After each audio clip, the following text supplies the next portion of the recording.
En 1917, la Russie est le dernier des empires absolus.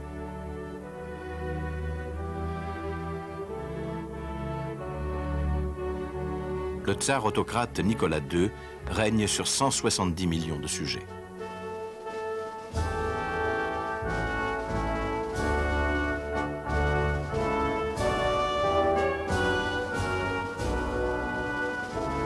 L'octroi d'une constitution en 1905 n'a entamé ni son pouvoir ni son aura.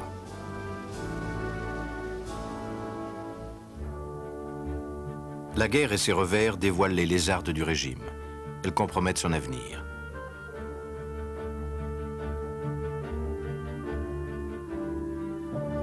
Après 3 ans de combat, la Russie est désorganisée. Les Allemands ont largement pénétré sur le territoire et dans les armées russes, c'est le début de la débandade.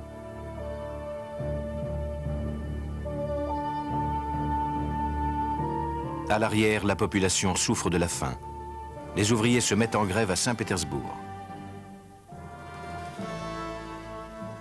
En février, éclate une première révolution. Le tsar abdique.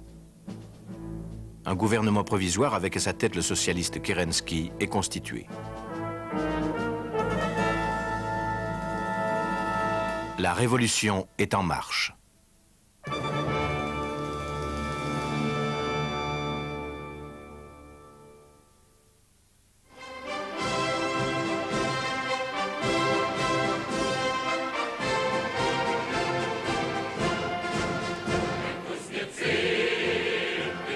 Les Russes peuvent alors penser qu'ils sont enfin libres.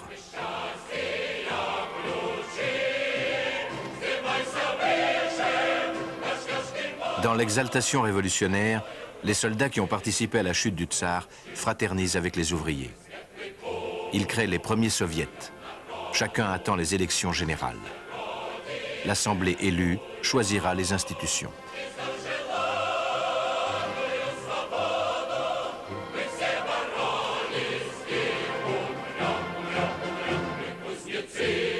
Mais Lénine, le chef du parti bolchevique qui compte moins de 100 000 adhérents, rêve d'un changement radical.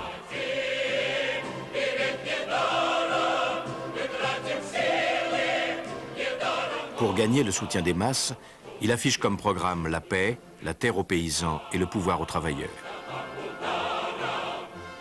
En octobre, les bolcheviks jugent que la situation est révolutionnaire et décident de s'emparer du pouvoir. Au nombre des partisans de Lénine, il y avait un jeune poète, Alexandre Briansky.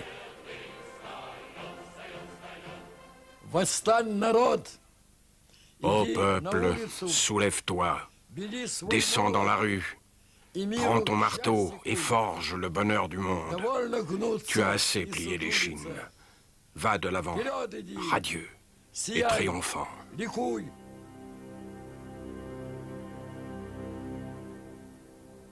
Le 25 octobre, les bolcheviks marchent sur le palais d'hiver, siège du gouvernement provisoire. Briansky était parmi eux. Sur les conseils de Lénine, les marins se sont fait passer pour des domestiques du palais et sont entrés par les portes de derrière, par les toits, par les greniers, etc. Les marins du croiseur Aurore attendaient l'ordre de donner le signal d'assaut.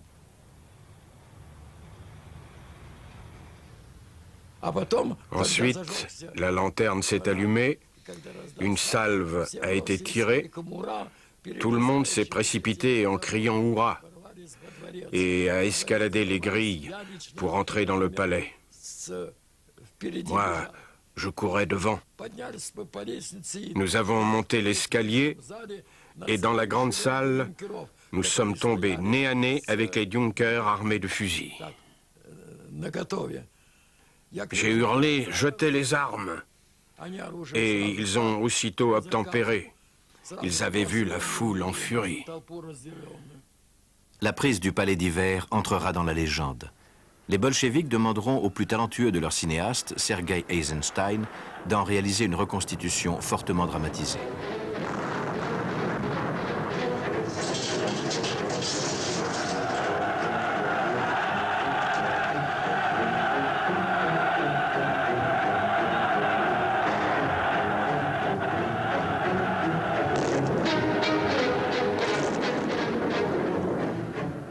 En fait, la résistance fut très faible.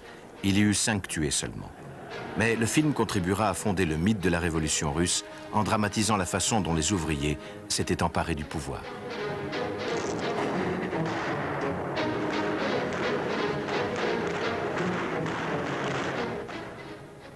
Le soir même, Lénine s'adresse aux soviets. Il leur expose sa vision de la révolution. La Russie ouvre un nouveau chapitre qui conduira à la victoire du socialisme.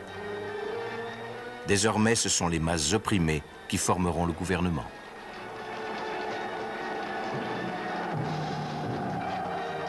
À l'extérieur, beaucoup s'inquiètent de ce que sera le gouvernement bolchevique. Mais pour l'instant, l'heure est à l'enthousiasme et à l'espérance.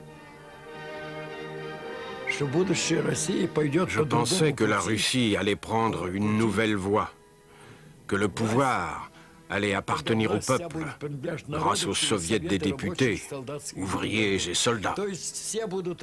C'est-à-dire que tous ceux qui travaillaient dans les bureaux ou ailleurs allaient être libres, libérés de toute exploitation.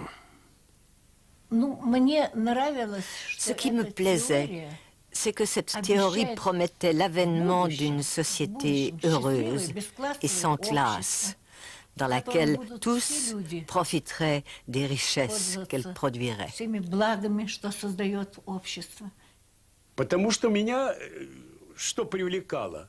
Qu'est-ce qui m'attirait? La justice, l'égalité, l'idée d'une société qui agisse pour l'homme.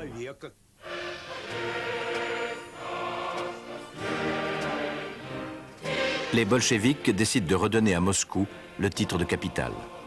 Surtout, ils achètent la paix avec l'Allemagne au prix de la perte de provinces entières. Et ils entérinent la rupture avec le passé en faisant exécuter le tsar et la famille impériale. Ils projettent aussi de propager la révolution au monde entier. Ils adressent un message clair aux ouvriers de tous les pays. Si le prolétariat suit l'exemple russe, il pourra chasser les rois et les capitalistes et édifier un monde qui, enfin, ne connaîtra plus la guerre. Le message est accueilli en France avec enthousiasme. La Révolution d'octobre, fille de la Révolution française, soulève l'espérance du mouvement ouvrier. Au congrès de Tours, à la Noël 1920, une large majorité du Parti socialiste rejoint l'Internationale communiste. Les plus enthousiastes, comme les Suisses Jules et Jenny Humbert-Droz, deviennent les missionnaires de la révolution prolétarienne. Mon mari appréciait chez Lénine d'abord son étude de la situation du mouvement international, du mouvement ouvrier international, et le sérieux avec lequel il procédait, et ensuite les déductions qu'il en faisait pour l'action, c'est-à-dire la tactique, la manière de travailler, et la ligne politique à suivre pour arriver à réaliser le mieux possible l'objectif que l'on s'était fixé pour faire triompher le mouvement ouvrier international. Même des pays qui avaient des partis communistes embryonnaires, tels l'Angleterre, envoient des délégués à Moscou. Harry Young était du nombre. Et Zinoviev, qui présidait, a annoncé que Lénine allait parler. On aurait pu entendre une mouche voler. Silence de mort dans une salle immense. 3000 personnes venues du monde entier. Et un petit homme, à peine plus grand que moi, aux traits mongols, un peu plus large d'épaules, complètement chauve, quelques poils, ici.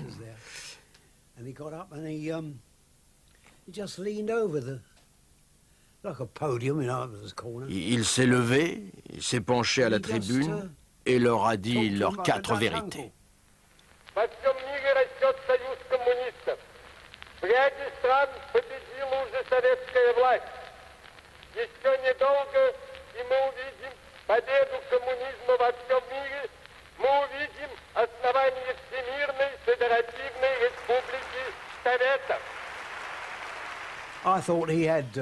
Je pensais qu'il avait tout préparé pour la révolution mondiale et que le parti bolchevique allait la faire triompher, que l'Allemagne, puis la France et l'Italie allaient suivre. Dans l'effervescence qui suit la fin de la guerre, des minorités socialistes provoquent simultanément des mouvements révolutionnaires. Les deux plus importants affectent des pays vaincus, l'Allemagne et la Hongrie. À Berlin, le mouvement spartakiste est écrasé par l'armée et ses chefs. Karl Liebknecht et Rosa Luxemburg sont assassinés. À Munich, la République des Conseils ne dure que quelques semaines. En Hongrie, un homme providentiel, Béla Kun, instaure une république des soviets. 100 jours plus tard, elle succombe sous les coups de l'armée roumaine qui a envahi le pays. Au milieu de 1919, le rêve d'une révolution mondiale est renvoyé à des jours meilleurs. La situation du gouvernement bolchevique n'est guère plus brillante. Il doit lutter pour sa survie dans une guerre civile qui durera 3 ans contre les armées blanches, aidées par les gouvernements étrangers. En 1921, les bolcheviks sont victorieux. Mais à quel prix? Lénine et les siens ont instauré un régime de terreur policière. Celle-ci s'exerce autant contre les autres partis de gauche que contre la réaction. Au premier plan de celle-ci, l'Église. Lénine y voit un symbole de l'ancienne Russie, de l'ordre ancien, et l'ennemi direct du matérialisme athée. Les bolcheviks déclenchent une persécution en règle. On détruit les églises, on chasse les popes, on ferme les lieux de culte, on oblige les prêtres à abjurer.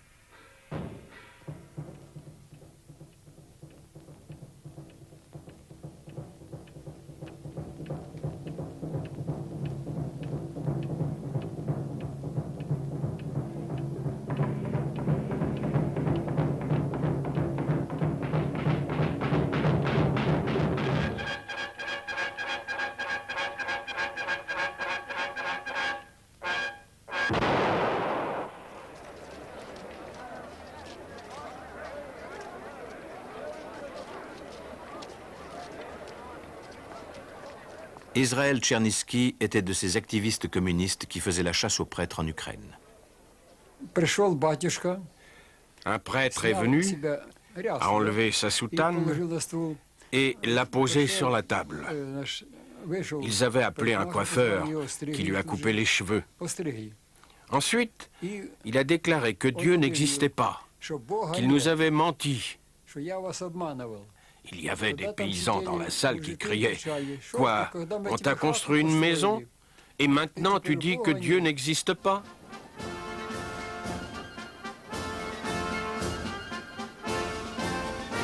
La guerre civile terminée, le parti bolchevique, qui se fait appeler désormais Parti communiste, entreprend de conquérir les masses. Il utilise à cette fin tous les ressorts de la propagande, n'hésitant pas à faire parcourir le pays à des trains spéciaux.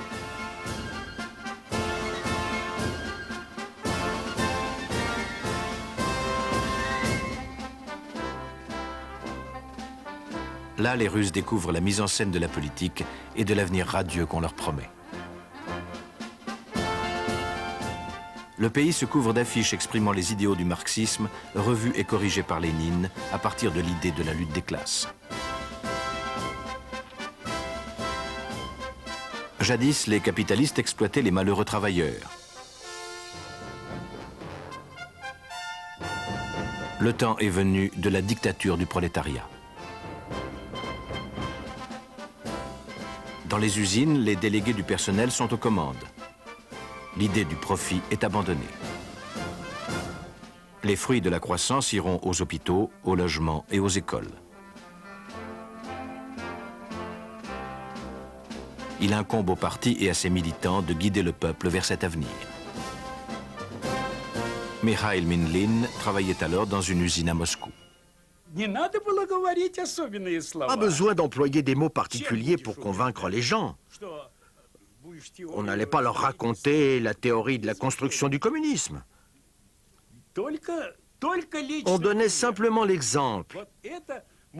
C'était ça notre méthode, aussi bien avec les pionniers que les komsomols ou à l'usine, pour qu'ils disent « ça, c'est certainement un communiste ».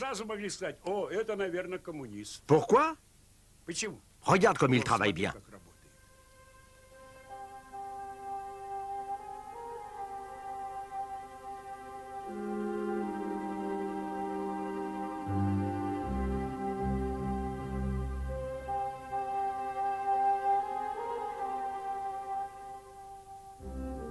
Mais la Russie est encore paysanne à 80%.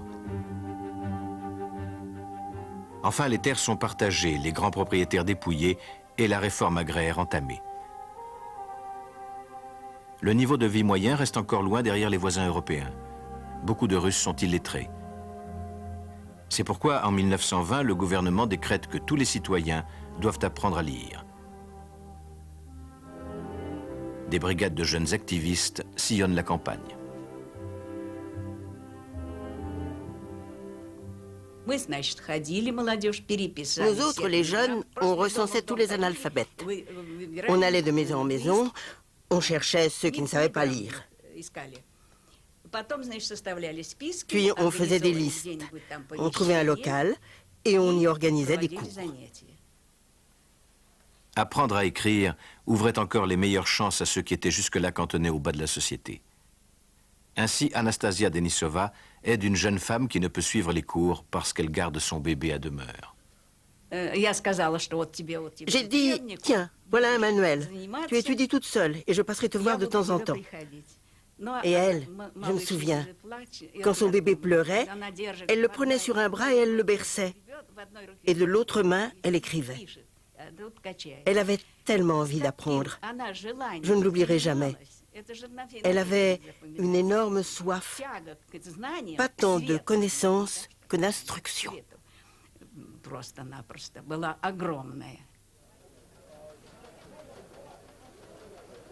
La société russe a grand besoin d'ingénieurs et de techniciens. Leur formation est développée et les communistes proclament l'égalité révolutionnaire de salaire entre les hommes et les femmes.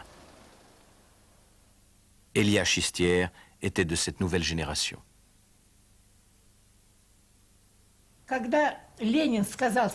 Quand Lénine a dit que le pays avait besoin d'électricité et que le communisme, c'était le pouvoir soviétique plus l'électrification, j'ai décidé de devenir ingénieur électricien. C'était ça mon devoir. Et pas seulement d'être ingénieur. Ce que je voulais, c'était construire des centrales électriques. C'était ça que je devais faire et j'y suis arrivée. Ça m'a donné le droit de me sentir égale aux hommes et de travailler et d'étudier comme je l'entendais.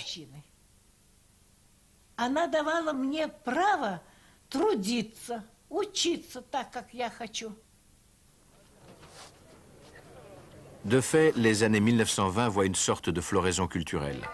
La poésie, le cinéma, l'architecture et la musique rompent avec le style classique. Les artistes empruntent de nouvelles voies, l'espace d'un printemps de l'esprit.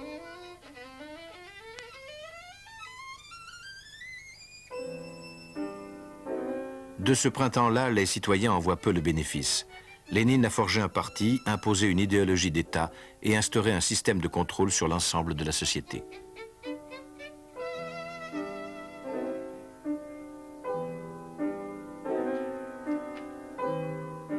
Tout ceci survivra à sa mort en 1924.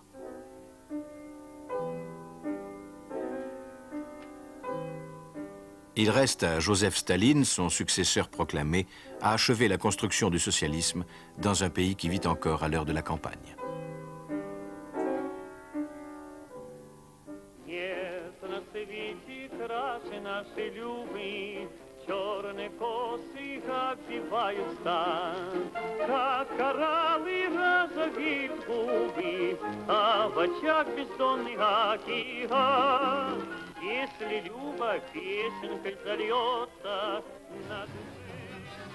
Staline entend faire de l'Union soviétique une puissance industrielle de premier plan.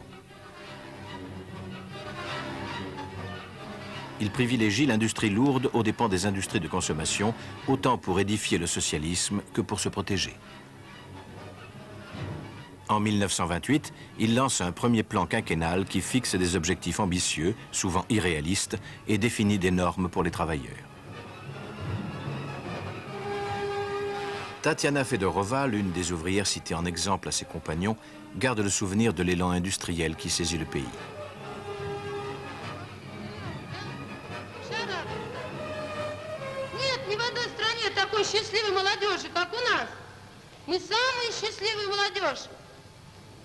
И вот за эту радость, за то счастье, которое мы сейчас вот имеем, хотелось бы сказать от всей молодежи Большое спасибо нашей партии, нашему родному товарищу Сталину. Staline décidait qu'il fallait construire ceci ou cela. Nous, on croyait en lui.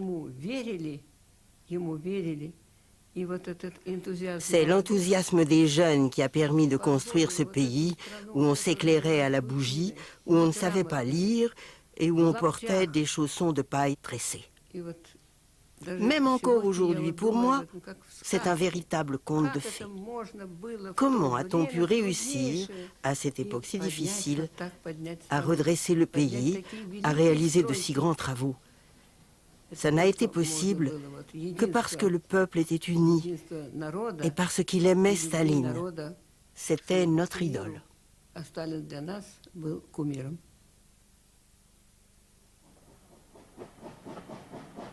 Devant l'ampleur de la tâche, les travailleurs par millions sont déplacés à travers le pays comme des pions pour exécuter les directives du plan. Des dizaines de milliers franchissent l'Oural pour participer en Sibérie à la construction de gigantesques aciéries. Ils se voient comme les pionniers d'un âge industriel. Valentina Mikova et Mikhail Arkhipov gardent de ces années-là le souvenir de la période la plus exaltante de leur existence.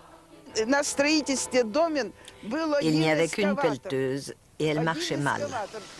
Alors on a tout creusé nous-mêmes. Le premier prenait la terre et l'envoyait dans le creux d'à côté. Le deuxième l'envoyait dans le creux d'après. Le troisième dans celui d'encore après, et ainsi de suite. Il y en avait 6. La terre était déblayée comme ça. Et puis des camions venaient la chercher.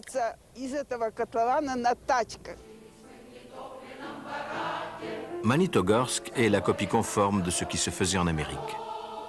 À côté des volontaires, il y a des milliers de travailleurs forcés. Les uns et les autres vivent dans des conditions effroyables. Tous les lits se trouvaient dans une grande chambre où vivaient entre 150 et 200 personnes avec leurs familles. Il y avait une cuisine commune. Les toilettes étaient dehors, une simple cabane en bois.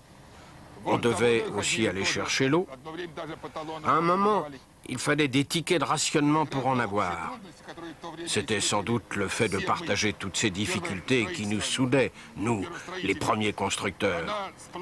À cette époque, tous ceux qui travaillaient sur le chantier de Magnitogorsk avaient un état d'esprit soviétique. C'est-à-dire qu'on considérait que tout nous appartenait, qu'on travaillait pour nous-mêmes.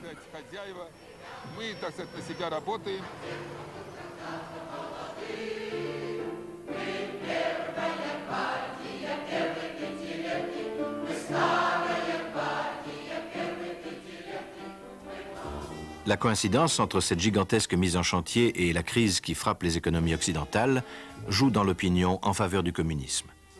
À l'Ouest, beaucoup d'ouvriers, et surtout les chômeurs, voient dans l'Union soviétique la patrie des travailleurs, même aux États-Unis. Je suis devenu communiste à cause de tout ce que j'ai vu aux États-Unis. La misère, les enfants qui allaient au lit le ventre vide. Il y avait une grande pauvreté, sans aucune raison. Nous étions le pays le plus riche du monde et je voyais les communistes manifester et essayer de faire quelque chose. Et finalement, j'ai adhéré au parti.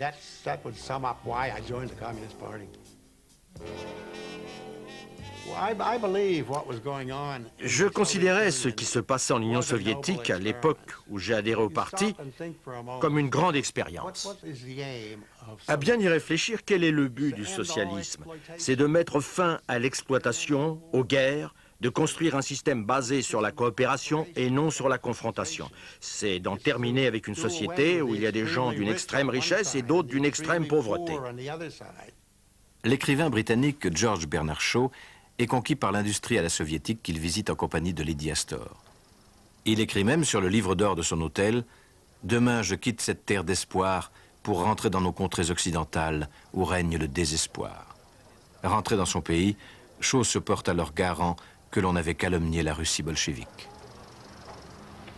We have rebuked her ungodliness, and now the sun shines on Russia as on a country with which God is well pleased, whilst his wrath is heavy on us, and we don't know where to turn for comfort or approval. Pour les intellectuels, la situation économique compte moins que la solidarité avec la classe ouvrière et la volonté d'élever une digue contre la menace des régimes fascistes. En France, écrivains et artistes participent au Congrès pour la défense de la culture, sorte de grand-messe antifasciste.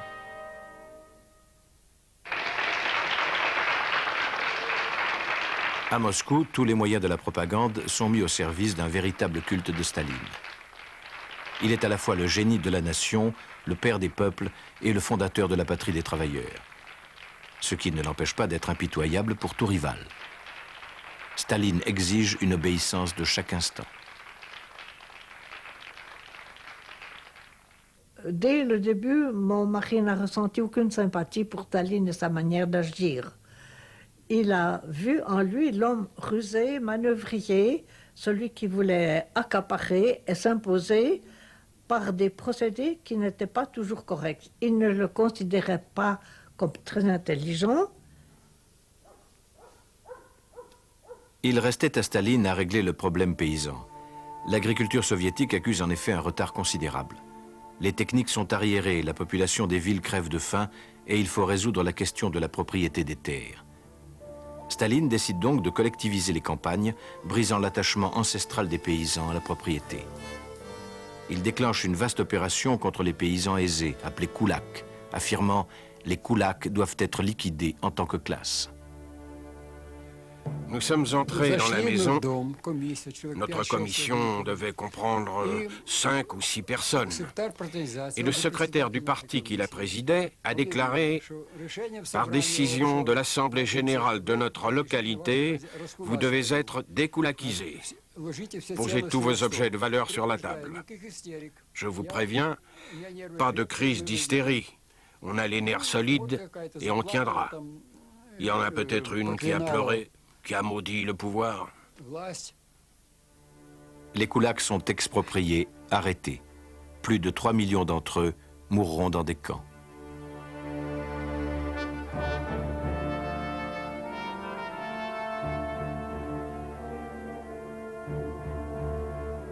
L'État fait main basse sur toutes les terres. L'heure de la collectivisation a sonné. Kolkhoz et sovkhoz s'installent. Mais les paysans n'en veulent à aucun prix. Ils préfèrent abattre leur bétail plutôt que de le livrer à l'administration. Aussi l'État s'empare des récoltes par surcroît.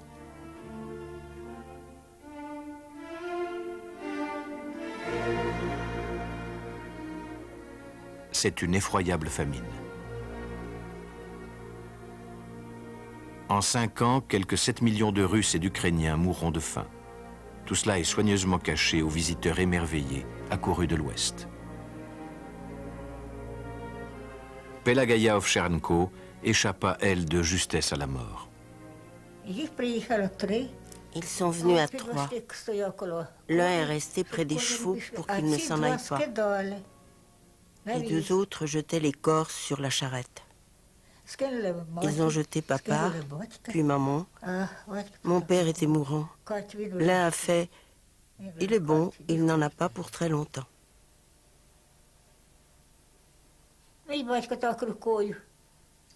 Mon père a fait un signe de la main et j'ai su que je devais me cacher. Dès qu'ils sont sortis, je suis partie. Qui pouvait savoir où j'étais passée, moi, la petite idiote. J'ai filé à 4 pattes et je suis restée cachée. Ils les avaient chargés comme des bottes de paille et ils avaient creusé un immense trou. Ils les ont amenés là et ils les ont jetés dedans, les vivants et les morts.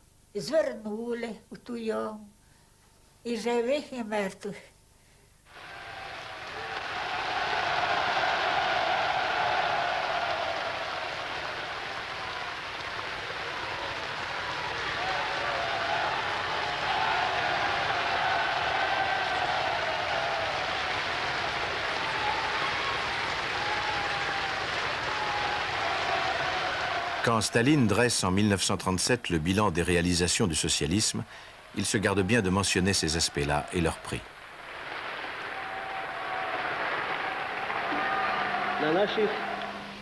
В фабриках и заводах работают без капиталистов. Работают труженики в фабрике и заводах. Руководят фабриками и заводами люди из народа. Это и называется у нас социализмом на деле. На наших полях работают труженики земли, без помещиков, без кулаков. Руководят этими работами люди из народа. Это и называется у нас социализмом в быту. L'ovation qui salue Staline est particulièrement longue.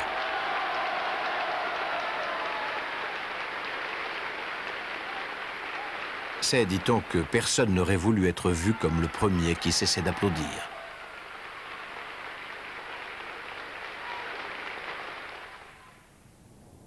Il n'en reste pas moins que certains côtés du bilan frappent l'opinion. Un urbanisme moderne et monumental, la construction de villes nouvelles et de quartiers entiers, la mise en service du métro de Moscou, véritable palais souterrain où compte autant le luxe de la décoration que la performance technique. La vie quotidienne, à cette époque, se déroulait assez normalement, naturellement. Elle n'était pas tellement facile. La principale préoccupation était de se procurer quand même la nourriture nécessaire. Mais il n'y avait pas de magasin à disposition, alors on se tirait d'affaire comme on pouvait. Les rares magasins qui existaient encore, naturellement, ils étaient visités par des acquéreurs qui trouvaient ou n'y trouvaient pas ce qu'ils désiraient. Non, la vie était dure, elle était difficile. Jacques Rossi a 20 ans quand il commence à travailler pour les services soviétiques. En 1937, condamné au goulag, il restera 19 ans dans les camps de Sibérie. Je me souviens que à la gare de à la gare où j'arrivais, on voyageait surtout en train à cette époque-là. Il y avait deux amis à moi qui étaient déjà, c'était des Français qui étaient déjà là. Et j'arrive avec les deux malles qui étaient bourrés parce que je savais que j'y allais seulement pour quelques semaines et je savais qu'il y avait vraiment qu'on manquait de beaucoup de choses. Alors j'avais, vous savez, comme ça se fait normalement. Et quand je les vois, mes amis sur le quai, je me pose mes deux malles par terre, j'ouvre mes bras pour les recevoir, et mes amis ne se lancent pas dans mes bras, mais sur les malles, en me disant « Excuse-nous, mais tu vois, on vole tellement vite ici ». Alors on a rigolé parce qu'on comprenait que c'était la période passagère, que maintenant nous sommes en train de faire, d'arranger, comment dirais-je, le paradis sur terre, que c'est passager, ça va changer. Les progrès matériels n'amènent aucun relâchement des contraintes. Au contraire, Staline perfectionne et pousse à un degré inconnu le contrôle policier pour prévenir toute opposition. Lui-même vit caché, presque modestement. Il se défie de tous, y compris de ses proches collaborateurs. Les uns après les autres, tous ses anciens compagnons qui avaient été associés à la transformation du pays seront liquidés. Parmi eux, Nicolas Boukharine avait contribué à l'accession de Staline au pouvoir, mais il s'était permis de le critiquer. Dans un premier temps, il est confiné dans son appartement du Kremlin avec sa jeune femme.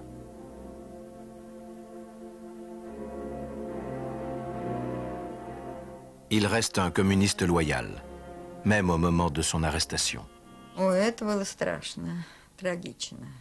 C'était terrifiant et tragique.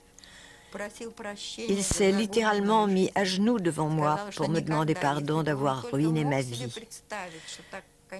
Il a dit que s'il avait pu imaginer que sa vie finirait comme ça, il m'aurait quitté et serait parti très loin. Et que quel que soit son amour, il l'aurait réprimé. Il m'a demandé de ne jamais oublier sa lettre, que l'on appelle maintenant son testament, et d'élever son fils en bolchevique. Voyez quelle force avaient ses convictions.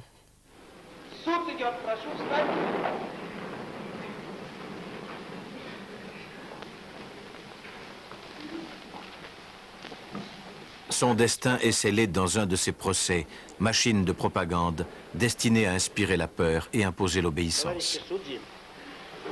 Члены военной коллегии Верховного суда Союза. Ces procès sont un mélange de preuves truquées et d'accusations fallacieuses.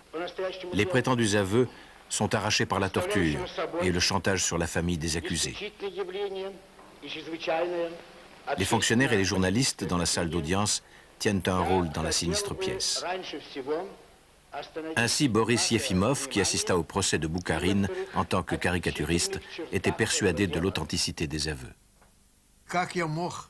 Comment douter, alors que j'avais moi-même entendu Boukharine déclarer très précisément et très habilement, car c'était un grand orateur, qu'il était un ennemi du pouvoir soviétique, qu'il avait projeté de le renverser, de donner l'Ukraine aux Allemands et la région de Vladivostok aux Japonais. Il a raconté toute sa trahison. Qu'est-ce que vous auriez dit à ma place si vous aviez entendu quelqu'un reconnaître tous ses crimes? C'était une sorte d'hypnose.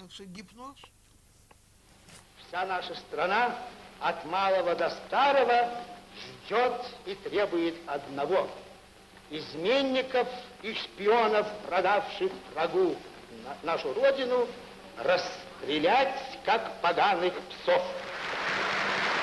Yefimov applaudit à la sentence de mort.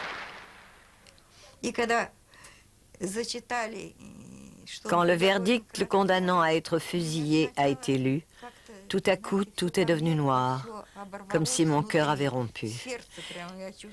J'ai senti que j'avais changé et que c'était toute notre belle Union soviétique qui venait de disparaître.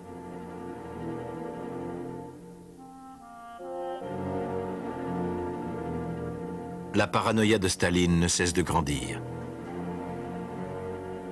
Personne dans tout le pays, communiste ou non, n'est à l'abri de ses foudres. Il conduit la terreur derrière son bureau.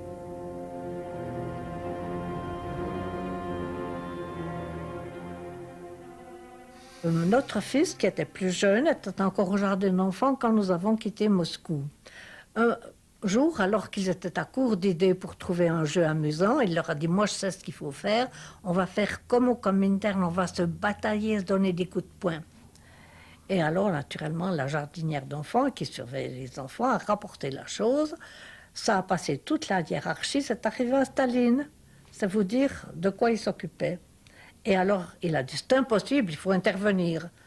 Bon, il a dû se taire parce que c'est comme on lui dit, mais voyons, donc c'est une affaire de gosse, il ne faut pas prendre ça au sérieux. Alors, ça n'a pas eu de conséquences, mais c'est la démonstration que même nos enfants étaient surveillés dans leurs faits et gestes.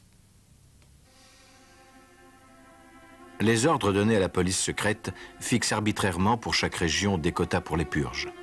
La mention catégorie 1 signifie la mort. La catégorie 2, l'envoi dans les camps.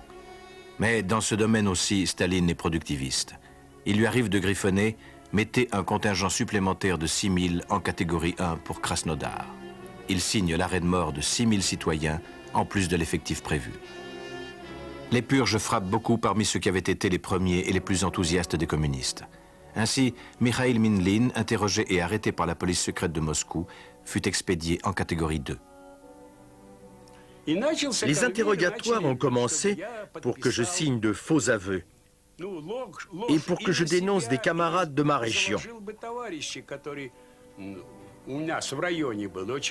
En tout, 47 personnes. Ils m'ont présenté la liste. Ils voulaient que je signe ça. Mais j'ai refusé et ils m'ont gardé 5 jours, pendant lesquels je suis resté debout nuit et jour. J'avais les jambes tout enflées. Au plus fort des purges, l'homme de la rue est sommé de prendre part à des démonstrations de masse contre les ennemis du peuple. Parmi les plus fidèles à Staline, il y en a qui continuent à fermer les yeux sur ce qui se passe. La jeune Ella Chistière, notre ingénieure électrique, refusait de croire ce que lui disait son mari, pourtant fonctionnaire du parti.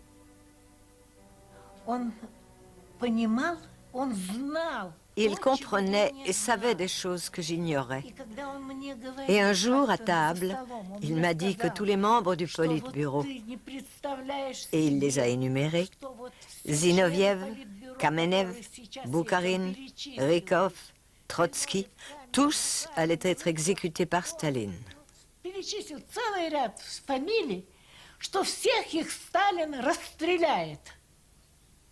Je ne l'ai pas supporté. Nous étions en train de manger. J'avais un couteau dans la main et je le lui ai jeté dessus. Heureusement, je l'ai raté. Ce fut la cause de leur rupture. Son mari fut peu après arrêté et assassiné. Elle tomba amoureuse d'un homme qui partageait son admiration inconditionnelle de Staline et l'épousa. Mais il fut aussi éliminé. Elle fut à son tour arrêtée et condamnée à la déportation en Sibérie comme femme d'un ennemi du peuple. Elle fit partie d'un convoi de prisonnières expédiées dans des wagons de marchandises bourrés à ras-bord.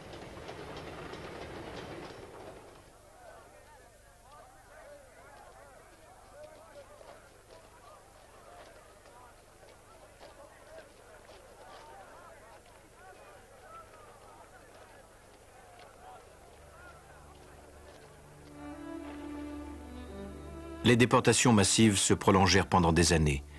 Elles remplirent des milliers de camps dans les régions les plus éloignées et les plus inhospitalières de l'Union soviétique. Leur nom, le Goulag.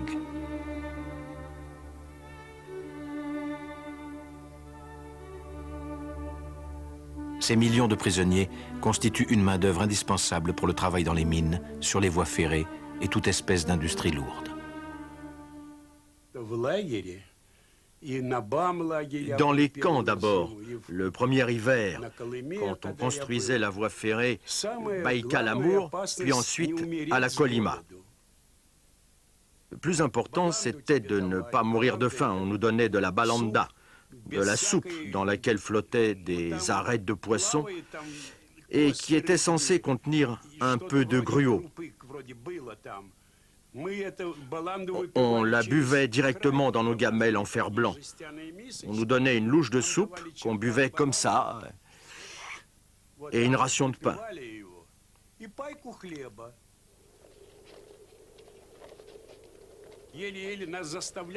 Le froid nous poussait à travailler parce que si on restait sans bouger, on gelait sur place. Et quand quelqu'un voulait se soulager, il fallait qu'il enlève ses moufles et le temps d'arriver aux latrines et de se déboutonner, il avait les mains gelées. Il y avait plein de gens qu'on amputait.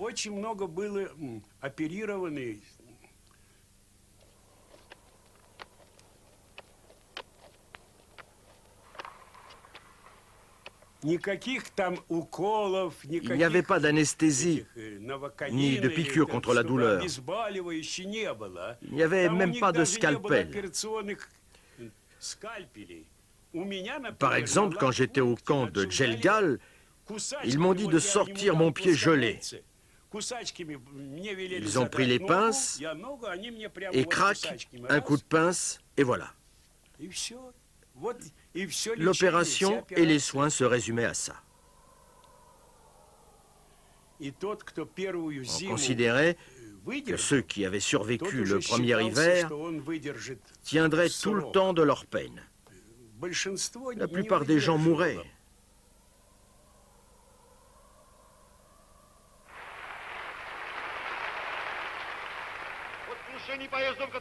Les lieutenants de Staline justifient cette façon de faire.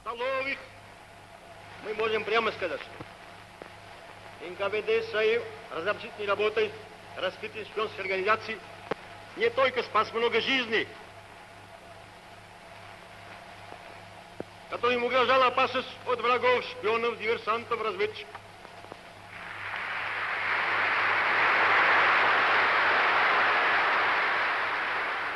Parmi ceux qui approuvent le discours officiel, on retrouve la fidèle ouvrière du bâtiment, Tatania Fedorova. Des intrigues et des machinations politiques, il y en a toujours eu et il y en aura toujours, malheureusement. Mais cela ne nous a pas empêchés d'aller de l'avant. Le pays se développait à un rythme rapide et était devenu une grande puissance. Comme il y avait des millions d'habitants, la population a continué à travailler, à vivre, à étudier, à chanter. Ça ne veut pas dire que tout à coup, tout s'est effondré et a disparu. Pas du tout.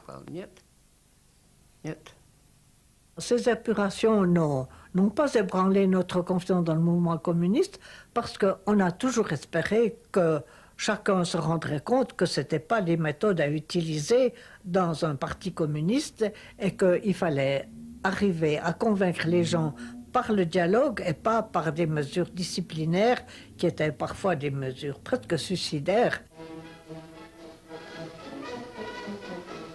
En 1917, les communistes n'étaient qu'une poignée. Ils ont imposé leurs convictions à leurs compatriotes, persuadés que les résultats justifieraient les moyens.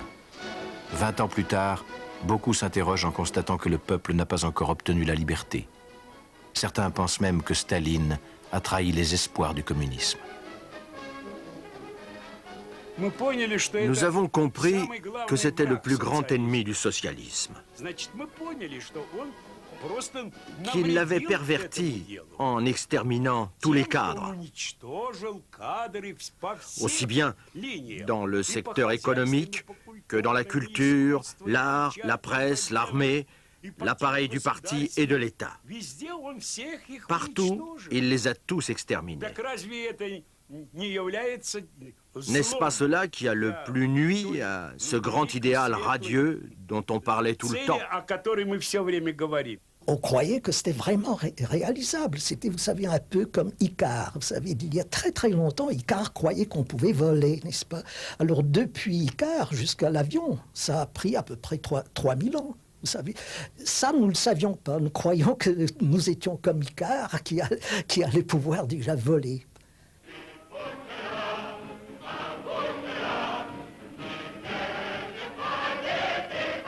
En dehors de l'Union soviétique, les uns ne veulent pas savoir la réalité et les autres ne veulent pas désespérer de l'avenir. En France, le Parti communiste, qui a abandonné sa stratégie de division pour celle des fronts populaires, est accepté comme un allié à gauche. L'unité des trois partis de gauche assure la victoire aux législatives de 1936.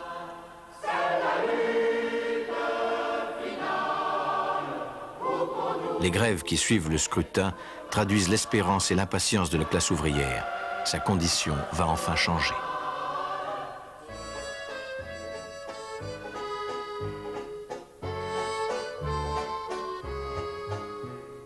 À l'exposition internationale de 1937, le face-à-face des pavillons de l'Allemagne nationale-socialiste et de l'Union soviétique exprime la division de l'Europe en deux camps, antifascistes contre fascistes.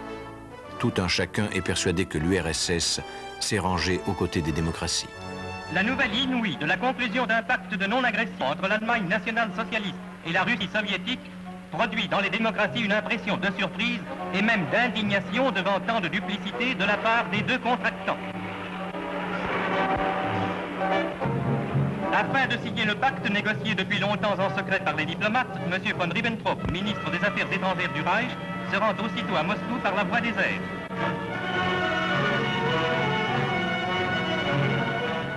Au fond, faire un pacte avec Hitler, c'était faire un pacte avec le diable.